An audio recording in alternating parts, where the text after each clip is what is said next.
Have BMW done enough with the R1250RS to compete with bikes like Suzuki's GSX-S1000GT and the Kawasaki Ninja 1000SX? And probably more importantly, have they done enough to hold off Motoguzzi's leap into the modern era with the V100 Mandello? Well, I'd love to be able to answer that question, but I haven't yet written the Guzzi or the Quacker or the Gixxer. So instead, let's see if the BMW R1250RS is a good bike for a pie run. Now, that's something I am qualified to talk about.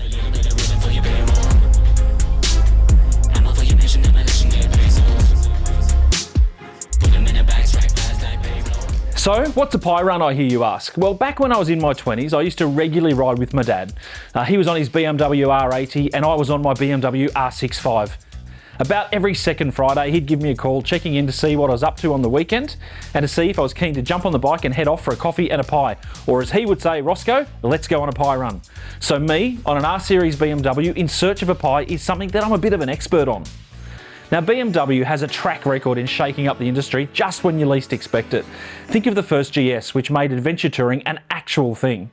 Before that, they basically invented sports touring with one of my favourite bikes of all time, the BMW R90S. So as far as sports tourers go, BMW have some serious pedigree. Go get that crown, now give me that. At the heart of all BMW R-Series bikes is the Boxer engine, and I'll be honest, it's an engine that you either love or you hate. I actually don't think there's any middle road here. For me, it's an engine I love, and I've owned 4 Boxers in my life, 2 of which I still have.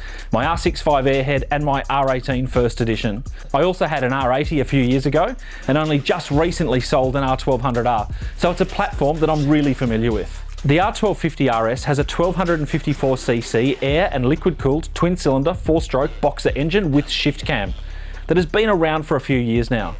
Shift cam is essentially variable valve timing and valve lift on the intake. It means that power delivery is very linear, making it a really smooth running bike, for a Boxer that is, with really good fuel economy, apparently running at about 4.75 litres per 100 kilometres. The bike has 136 horsepower on tap at 7,750 RPM with peak torque of 143 Newton meters at 6,250 RPM. So you could say it's quite a torquey beast. It'll do 0 to 100 in 3.3 seconds, so that should be quick enough for you. There are upside down forks with twin 320mm discs and 4-piston radial calipers. On the rear, there's a single-sided aluminium swing arm with a BMW Motorrad Paralever shock absorber. In terms of electronics, it's keyless and it has BMW's industry-leading TFT. The TFT is the best on the market. It's on all of the 1250 R-Series bikes, as well as the S1000RR, and I'm sure on many other bikes in the 2023 BMW range. Dynamic traction control is fitted as standard.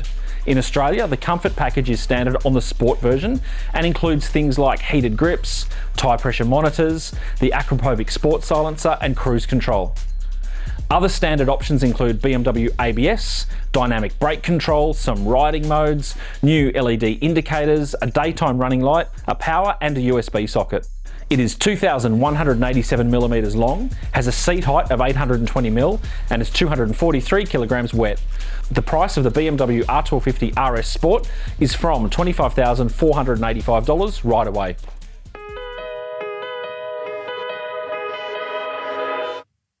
Now, I've ridden a lot of Boxers, so when I jumped on the R1250RS, it felt very familiar. But it felt like a much more modern version because of the rider ergonomics. It felt sportier than my old R1200R, which is the closest comparison that I have. The engine is smooth, well, at least for a Boxer. It's a lot smoother than the R1200R engine, and it just has bucket loads of torque, as you'd expect. The second thing I loved about the BMW R1250RS is that it is shaft drive. Now that's a big thumbs up for me, particularly in a bike in this sports touring category, where you'd imagine you'd be racking up some pretty big kilometres.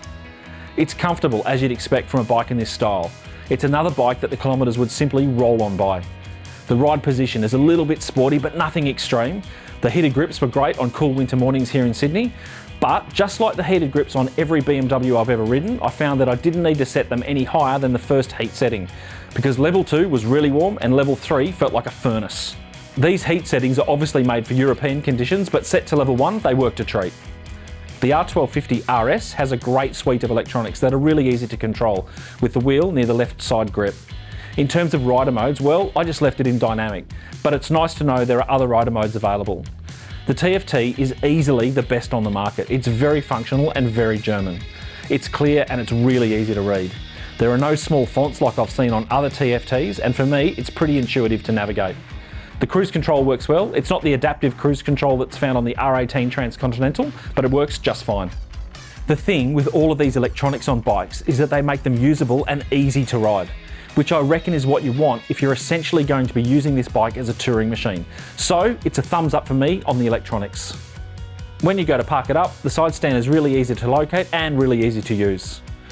The R1250RS is excellent to filter on, and because of the low centre of gravity, it feels like it's a lot lighter than it is. This is the case when you're rolling, but it's also not too bad when you're moving it around the garage. The weather protection is mostly good, but I'm going to come back to that later. For me, the thing I like most about the bike is that you could really ride it all day, and that the general finish is typical BMW. It's excellent and very high quality, and I even like the M Sport colour on this version. The other thing I really like about the R1250RS is that there are plenty of luggage options available, like top boxes and panniers, so it really does make it an excellent option as a touring motorcycle. Now, speaking of luggage, I'd like to thank the sponsors of this video, Jack Stillman. These guys make a range of messenger bags, slings and rucksacks, just like my Commodore waxed canvas messenger bag. I reckon it's stylish and tough with its tan leather straps and solid brass buckles. It's got some great compartments for your phone and your keys, and with some optional straps it can be panniered. I think I just made up a word. It also has a 10-year warranty, so check them out at jackstillman.com.au when you're done watching this video, and use the code JS-Talk-10 to get 10% off at checkout. Now, back to the R1250RS. All up, I really enjoyed the R1250RS, but like all bikes, it's not perfect. First up, it was surprisingly a little bit thirsty. Now, I was riding in dynamic mode and I was really enjoying my time on it, so I probably shouldn't have expected to get the claimed 4.75 litres per 100 kilometres, so that's probably fair enough. The second thing was the quick shifter. It worked just fine, but it's nowhere near as good as the one on the S1000RR. I wasn't expecting it to be as good as that one, but I did expect it to be a bit better than the version I had on my old R1200R. Maybe I was just spoilt by the other bikes with quick shifters that I've ridden, like the S1000RR and the Triumph Street Triple. The engine is smooth, but I felt it did lose a bit of the Boxer character. Look, it's not necessarily a bad thing, it's just a different type of Boxer to get used to. Now look, there's nothing wrong with the electronics, and I like the fact that it's keyless, but can someone please explain to me why on a keyless bike you need to use the key to open the fuel cap? That just doesn't make a lot of sense. But my main gripe with the R1250RS is the screen. It seemed to deflect quite a bit of wind around my helmet, and I found it really quite tricky to adjust. You kind of have to pull it up and away when you're on the bike to raise it to its upper level. And when I did that, I actually found the wind noise was even worse than when it was lowered.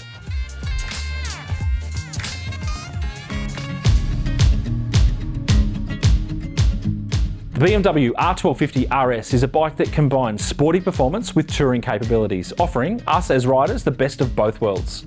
The R1250RS doesn't receive as much attention or recognition as some of the other models in the BMW R Series lineup, such as the popular R1250GS and the R1250RT. But it still has a dedicated fan base and is a really attractive option for riders seeking a balance between sportiness and comfort. So while I had the R1250RS, it was a bit of a mixture of riding experiences. I used it as a commuter where it was absolutely fine, and I'd put that down to the low centre of gravity. As a rider, that low centre of gravity gives you a lot of confidence. I did a couple of longer days on the bike where I covered country roads and freeways where the RS was totally in its element, and this is where the bike really shines. It's got plenty of top-end power, but like all boxers, this bike is all about the torque. It's one of the reasons I just love riding them. So for me, the R1250RS is about an 8 out of 10. It just does everything really well. But that brings us to who is going to buy this bike. I've read a few articles and columns that have said that most GS owners probably should have bought an RS instead. Now I'm going to be a little bit controversial here and say that I actually don't agree with that line of thought. The RS is a wonderful bike, don't get me wrong, but it's safe to say there's a reason the GS is as popular as it is and one of the biggest sellers for BMW. The GS is probably the better all-round bike, but the RS does fill a niche in the market for those who are wanting touring capability with a bit of sporty performance, but who importantly are never going to intentionally take it off-road or on the gravel. At the end of the day, it doesn't matter which bike you choose. Both the RS and the GS are great offerings from BMW. But is there a better bike than both that is a much more suitable option for probably 90% of liquid-cooled R-Series owners? Our video on the highly underrated BMW R1250R will be up on the channel soon, so make sure you come back and check that out. If you're new to the channel, thanks for dropping by. We have plenty of older reviews and rider stories, just like this story with Jeff, who rode his BMW R80GS all over the world, and this story with Deb, who restored her beautiful old Airhead, a stunning BMW R60/5. So click these links and check them out.